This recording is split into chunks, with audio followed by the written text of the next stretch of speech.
Hi guys. आज की इस क्लास में हम 7 सितंबर 2022 के कुछ इम्पोर्टेंट करंट अफेयर को देखेंगे। ये current affair SSC, CHSL, CGL, MTS, stenographer, UP triple SC पेट व अदर सभी कॉम्पिटिटिव एग्जाम के लिए वेरी हेल्पफुल होगा। चलिए स्टार्ट करते हैं। क्वेश्चन नंबर 1 दिया हुआ है, केंद्र सरकार ने राजपथ और सेंट्रल विस्टा लॉन दिल्ली का नाम बदलकर नया नाम क्या रखने की घोषणा की है? इसका राइट आंसर ऑप्शन ए कर्तव्य पथ है। केंद्र सरकार ने राजपथ और राष्ट्रपति भवन से लेकर इंडिया गेट तक के फैले सेंट्रल विस्टा लॉन का नाम बदलकर कर्तव्य पथ करने का फैसला किया है।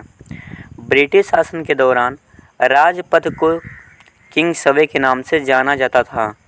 राजपथ का संबंध ब्रिटिश राजा किंग जॉर्ज पंचम से है।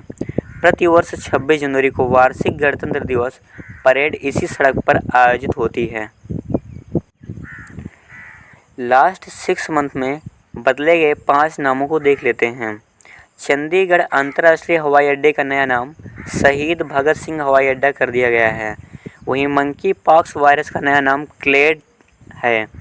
अंतर्राष्ट्रीय मध्यस्थता केंद्र जो कि नई दिल्ली में है, इसका नाम भारत अंतर्राष्ट्रीय मध्यस्थता केंद्र कर दिया गया है। रेलवे ट्रांसफॉर्मिंग यूनिवर्सिटी जो कि गुजरात में है, इसका नाम बदलकर गति शक्ति विश्वविद्यालय कर दिया गया है।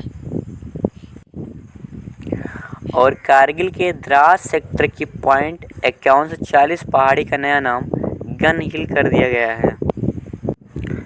क्वेश्चन नंबर 2 दिया हुआ है, स्कूलों को विकसित व उन्नत बनाने के लिए प्रधानमंत्री श्री पीएम श्री स्कूल योजना को किसने शुरू किया है? इसका right answer option B Narendra Modi हैं।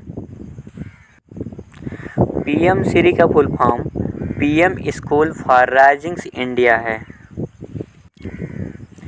प्रधानमंत्री नरेंद्र मोदी जी के द्वारा पीएम श्री योजना को शुरू किया गया है। इस योजना के माध्यम से पूरे भारत में 14,500 पुराने स्कूलों को अपग्रेड किया जाएगा, जिसके माध्यम से अपग्रेड किए गए स्कूलों में शिक्षा प्रदान करने का एक आधुनिक, परिवर्तनकारी और समग्र तरीका लाया जाएगा। इसमें नवीनतम तकनीकी, स्मार्ट क्लासेस, खेल और आधुनिक अवसंरचना पर विशेष ध्यान पर जोर दिया जाएगा। क्वेश्चन नंबर 3 दिया हुआ है, भारतीय जहाज रानी निगम एचसीआई के नए अध्यक्ष और प्रबंध निदेशक सीएमडी कौन बने हैं? इसका right answer option D Dinesh Kumar Tyagi है। दिनेश कुमार त्यागी भारतीय जहाज रानी निगम के नए अध्यक्ष और प्रबंध निदेशक सीएमडी बने हैं। इन्होंने हरजीत कौर जोशी का स्थान लिया है। एचसीआई का full form shipping corporation of India होता है। भारतीय नौवहन निगम एचसीआई एक सरकारी निगम है। इसकी स्थापना 2 अक्टूबर 1961 को हुई थी, जिसका मुख्यालय मुंबई में है। लास्ट 6 मंथ में हुई 5 नियुक्तियों को देख लेते हैं। राष्ट्रीय विधिक सेवा प्राधिकरण नालसा के नए कार्यकारी अध्यक्ष धनंजय यशवंत चंद्रचूड़ को बनाया गया है। वहीं ऑल इंडिया रेडियो एयर के समाचार सेवा प्रभाग की नई महानिदेशक वसुधा गुप्ता बनी हैं। तथा रक्षा अनुसंधान एवं विकास संगठन डीआरडीओ के नए अध्यक्ष समीर बी कामत बने हैं। और राष्ट्रीय प्रतिरक्षा विज्ञान संस्थान एनआईआई के नए निदेशक देबाशीष मोहंती को बनाया गया है। तथा राष्ट्रीय सुरक्षा गार्ड एनएसजी के नए महानिदेशक प्रमोद छावनी को बनाया गया है। क्वेश्चन नंबर 4 दिया हुआ है, G20 देशों के शिक्षा मंत्रियों का सम्मेलन 2022 कहाँ आयोजित हुआ है? इसका राइट आंसर ऑप्शन बी बाली है, जो कि इंडोनेशिया में स्थित है।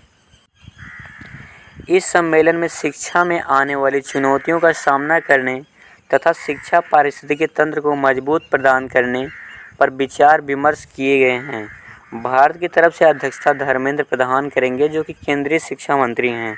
इस बार की थीम रिकवरी, री इमेजिन एंड रिबिल्ड स्ट्रॉन्गर है। G20 का फुल फॉर्म ग्रुप ऑफ 20 होता है। G20 19 देश और यूरोपियन संघ EU का समूह है। इसकी स्थापना 26 सितंबर 1999 को हुई थी। G20 की एक अन्य विशेषता ट्रोइका बैठकें हैं। जिसमें पिछले वर्ष, वर्तमान वर्ष और अगले वर्ष में G20 की अध्यक्षता करने वाले देश शामिल हैं। वर्तमान में ट्रोइका में इटली, इंडोनेशिया और भारत शामिल हैं। क्वेश्चन नंबर 5 दिया हुआ है, कनाडा में भारत के नए उच्चायुक्त के रूप में किसे नियुक्त किया गया है? इसका right answer option C Sanjay Verma है। संजय वर्मा कनाडा में भारत के नए उच्चायुक्त बने हैं। इन्होंने अजय बिसारिया का स्थान लिया है। कनाडा से रिलेटेड इम्पोर्टेंट पॉइंट को देख लेते हैं। कनाडा उत्तर अमेरिका महाद्वीप में स्थित है। इसकी राजधानी ओटावा है तथा यहाँ की करेंसी कैनेडियन डॉलर है। कनाडा के प्रधानमंत्री जस्टिन ट्रूडेउ हैं तथा कनाडा की संसद का नाम पार्लियामेंट है। क्षेत्रफल के हिसाब से विश्व का दूसरा सबसे बड़ा देश कनाडा है। विश्व में सबसे लंबी सीमा वाला देश कनाडा है और 18वीं सदी पुरानी देवी अन्नपूर्णा की मूर्ति भी कनाडा में ही है। 49वां समांतर रेखा किन दो देशों के बीच होता है? तो इसका राइट आंसर कनाडा और अमेरिका होगा। क्वेश्चन नंबर 6 दिया हुआ है, बैडमिंटन टूर्नामेंट जापान ओपन 2022 में पुरुष एकल का खिताब किसने जीता है? इसका right answer option B Kenta Nishimoto है, जो कि जापान के रहने वाले हैं। क्वेश्चन नंबर 7 दिया हुआ है, तरलीकृत प्राकृतिक गैस LNG पर केंद्रित दुनिया का सबसे बड़ा सम्मेलन गैस टेक मिलन 2022 कहाँ आयोजित हुआ है? इसका राइट आंसर ऑप्शन सी मिलान है, जो कि इटली में स्थित है। गैस टेक मिलान 2022 कम कार्बन उत्सर्जन वाले ईंधन LNG पर केंद्रित गैस टेक दुनिया की सबसे बड़ा सम्मेलन है। इस सम्मेलन में विभिन्न देशों के मंत्री उभरते ऊर्जा परिदृश्य पर चर्चा करेंगे और वर्तमान ऊर्जा स्रोतों के स्थान पर न्यायोचित ऊर्जा स्रोत को अपनाने के लिए आगे का मार्ग तय करेंगे। भारत की तरफ से अध्यक्षता हरदीप सिंह पुरी करेंगे, जो कि केंद्रीय पेट्रोलियम एवं प्राकृतिक गैस मंत्री हैं। क्वेश्चन नंबर 8 दिया हुआ है, 22वें दुबई ओपन शतरंज टूर्नामेंट 2022 का खिताब किसने जीता है? इसका right answer option B Arvind Chidambaram है, जो कि भारत के रहने वाले हैं। भारत के 2 बार के राष्ट्रीय चैंपियन रहे अरविंद चिदम्बरम ने दुबई ओपन शतरंज टूर्नामेंट 2022 जीत लिया है। अरविंद चिदम्बरम ने इस प्रतियोगिता में 7.5 अंक हासिल किए हैं। क्वेश्चन नंबर 9 दिया हुआ है, कर्नाटक सरकार की पुण्यकोटि दत्तू योजना के नए ब्रांड एम्बेसडर कौन बने हैं? इसका right answer option D Kiccha Sudeep हैं। कर्नाटक के पशुपालन विभाग ने कन्नड़ अभिनेता किच्चा सुदीप को पुण्यकोटि दत्तू योजना के ब्रांड एम्बेसडर के रूप में नियुक्त किया है। इस योजना गाय गोद लेने के बारे में जागरूकता पैदा करने और राज्य भर में गौशाला स्थापित करने के लिए कर्नाटक सरकार की प्रमुख पहल है। कर्नाटक से रिलेटेड इम्पोर्टेंट पॉइंट को देख लेते हैं। कर्नाटक की राजधानी बेंगलुरु है तथा यहाँ के मुख्यमंत्री बसवराज बोम्मई हैं और यहाँ के गवर्नर थावर चंद गहलोत हैं। भारत की स्पेस एजेंसी इसरो का मुख्यालय भी बेंगलुरु में है, जो कि कर्नाटक में स्थित है। कर्नाटक के मुख्य न्यायाधीश आलोक आराधे हैं।